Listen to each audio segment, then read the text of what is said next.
Hello friends, मैं शंकर स्वागत करता हूं आपके अपने यूट्यूब चैनल शंकर एजुकेशनल अड्डा में। दोस्तों, इस वीडियो में हम लोग देखने वाले हैं एमए फर्स्ट सेमेस्टर ज्योग्राफी। आपका थर्ड पेपर है जिसको आप बोलते हैं ओशनोग्राफी यानी समुद्र विज्ञान। और यह जरूरी भी नहीं है कि आप जिस यूनिवर्सिटी में पढ़ रहे हैं वहां पर समुद्र विज्ञान को फर्स्ट सेमेस्टर में ही रखा गया हो। चाहे आप एमए कर रहे हैं, चाहे बीए कर रहे हैं, एमए बीए के किसी भी सेमेस्टर में हैं, अगर आपके सिलेबस में समुद्र विज्ञान है तो वीडियो आपके लिए बहुत ज़्यादा महत्वपूर्ण है। दीर्घ उत्तरीय प्रश्न को हम लोग देखने वाले हैं। प्रश्न क्या है कि लवणता को नियंत्रित करने वाले कारक तथा लवणता को प्रभावित करने वाले कारकों का उल्लेख कीजिए या फिर कारक को बताइए। चलते हैं, आगे बढ़ते हैं देरी न करते हुए। देखिए भैया, लिखा गया है कि लवणता की मात्रा जो है, ठीक है ना, क्या लवणता की मात्रा सभी सागरों तथा महासागरों में समान नहीं पाई जाती है। कहने का तात्पर्य है कि भैया जो लवणता होता है, ठीक है ना, वो सभी सागरों में जो है समान नहीं होता, सभी सागरों तथा महासागरों में एक जैसी नहीं पाई जाती है। यहाँ तक यह देखा गया है कि भैया एक ही सागर के विभिन्न भागों में जो लवणता होती है उनमें असमानता देखने को मिलती है, उनमें समानता नहीं पाई जाती है। अतः इस लवणता को प्रभावित तथा नियंत्रित करने वाले जो कारक हैं वह निम्नलिखित कौन कौन से हैं उनके बारे में हम देख लेते हैं, ठीक है ना। तो पहला है आपका क्या, वाष्पीकरण।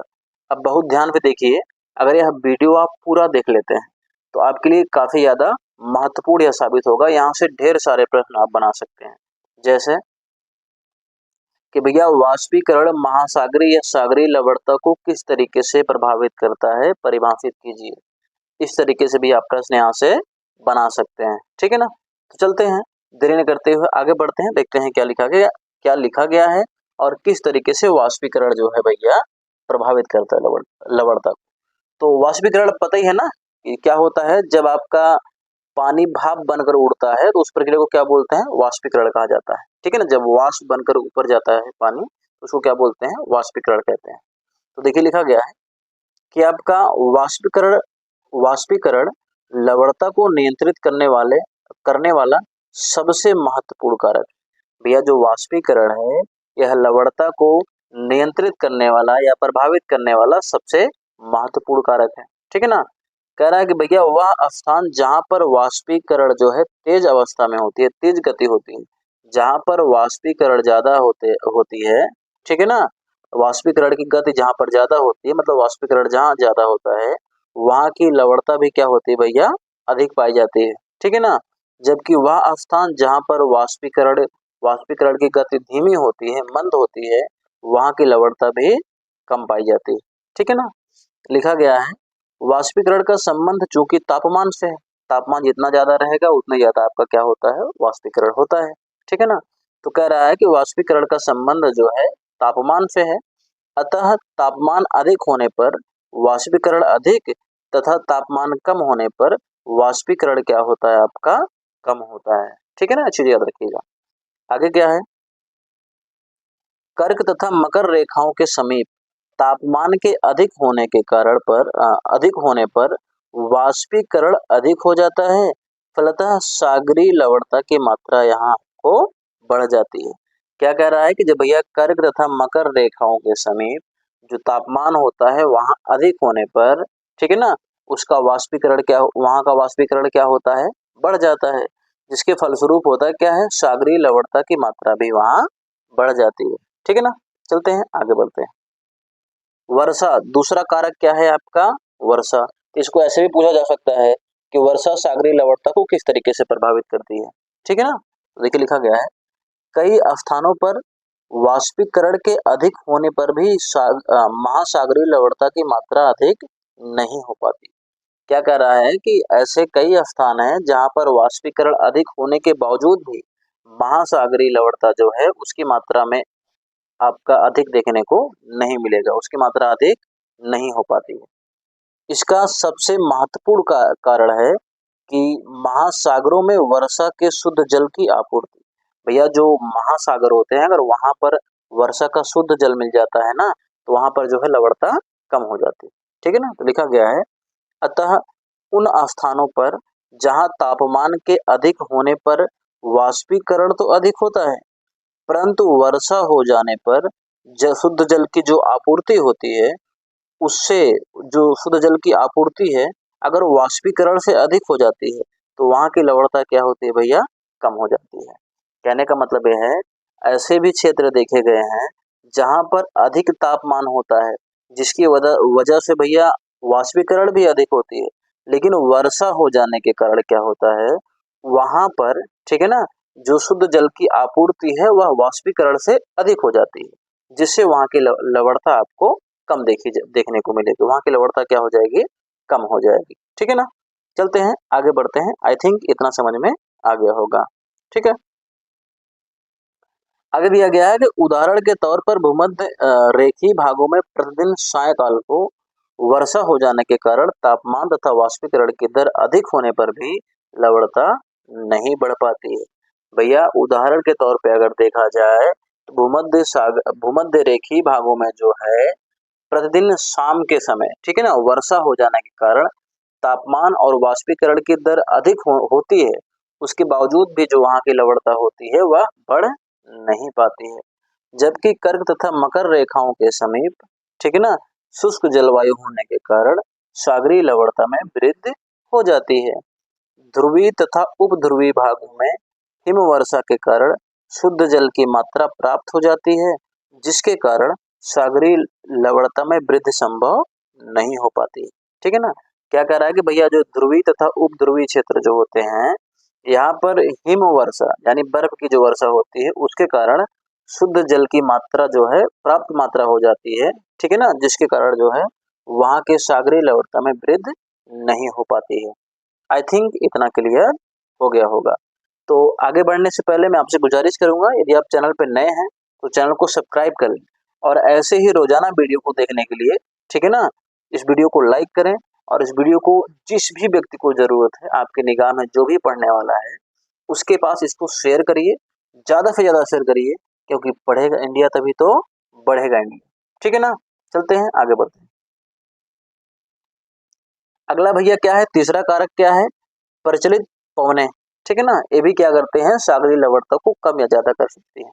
ठीक है ना, तो देखिए लिखा गया है गर्म तथा शुष्क भागों में, ठीक है ना, भार्गव हो गया, इसको भागों में लिखना कि गर्म तथा शुष्क भागों में महासागरों की ओर चलने वाली तीव्रगामी पवनें वाष्पीकरण अधिक करती हैं।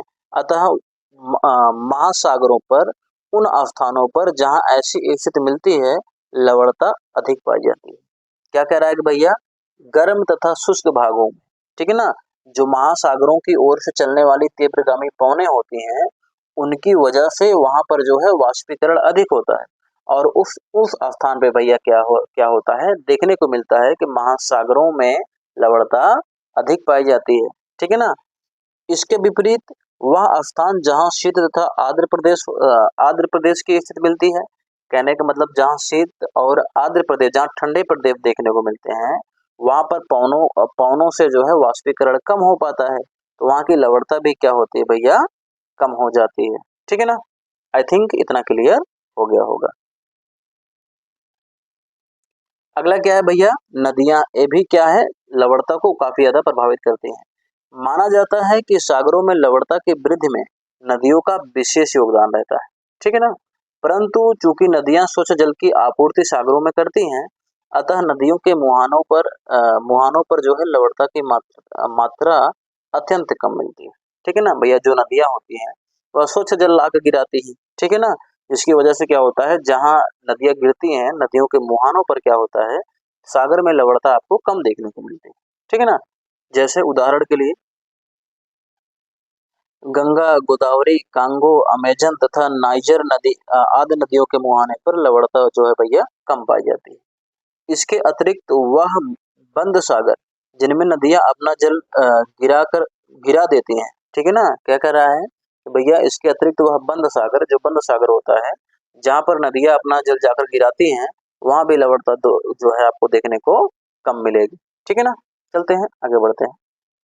आगे दिया गया है कि जैसे आपका कृष्ण सागर, ठीक है ना, कृष्ण सागर में डैन्यूब, निस्तर तथा नीपर नदियों के द्वारा जल आपूर्ति होने के कारण यहाँ की लवणता मात्र कितना 18% ही मिलती है। ठीक है ना।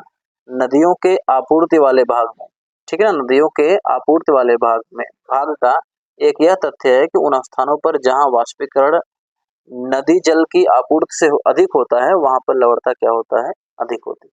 कहने का मतलब जहाँ पर नदियां पानी कम गिराती, जहाँ पर नदियों के द्वारा गिराए गए पानी से वहां की वाष्पीकरण जो होती है अधिक होती है, वहां पर क्या होता है, लवणता आपको अधिक देखने को मिलती है। ठीक है ना। चलते हैं आगे बढ़ते हैं। अगला क्या है भैया, महासागरीय जल का संचरण। क्या है, महासागरीय जल का संचरण।